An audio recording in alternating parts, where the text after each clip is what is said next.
David Walker, born on September 28, 1785, was black author of an incendiary anti-slavery pamphlet. Was born in Wilmington to a free mother and slave father who died before his birth. Despite his free status inherited from his mother, he grew up stifled by life in slave society and developed a strong hatred of the institution. He left the South, stating that if I remain in this bloody land, I will not live long. I cannot remain where I must hear slaves' chains continually and where I must encounter the insults of their hypocritical enslavers. He traveled extensively around the country and by 1827 had settled in Boston, where he established a profitable second-hand clothing business. Active in helping the poor and needy, including runaway slaves, he earned a reputation with Boston's black community for his generosity and benevolence. In 1828 he married a woman known only as Emily, most likely a fugitive slave herself.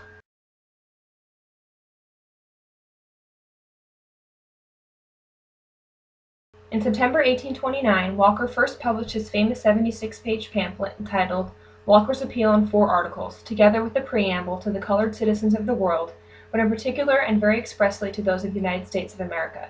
In this emotional but carefully reasoned invective, he urged slaves to rise up against their masters and free themselves regardless of the great risk involved. He warned white Americans to repent, for their day of judgment was at hand, and he condemned the colonization movement as a solution, claiming that America belonged more to blacks than to whites. The circulation of the appeal in the South by the summer of 1830 caused great alarm, especially in Georgia, Virginia, and North Carolina. It made its first appearance in Walker's home state in Wilmington, where copies were smuggled on ships from Boston or New York and were distributed by a slave thought to have been an agent of Walker's. Excitement among whites soon spread to Fayetteville, New Bern, Elizabeth City, and other towns in the state, particularly where news of the pamphlet was accompanied by rumors of slave insurrection plots scheduled to take place at Christmas. Many communities petitioned Governor John Owen for protection as their slaves became almost uncontrollable.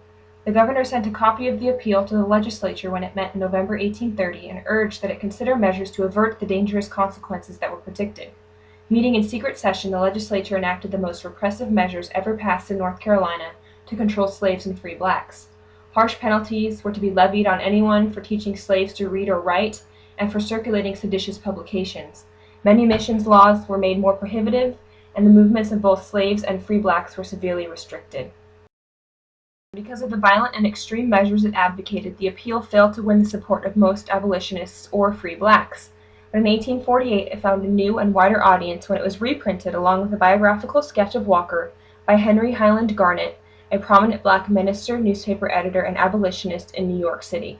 Walker died in Boston 3 months after the publication of his pamphlet's 3rd edition. The cause of his death remains a mystery, though it was widely believed that he was poisoned, possibly as a result of large rewards offered by Southern slaveholders for his death. His only child, Edward G. Walker, was born after his death and in 1866 became the first black elected to Massachusetts state legislature.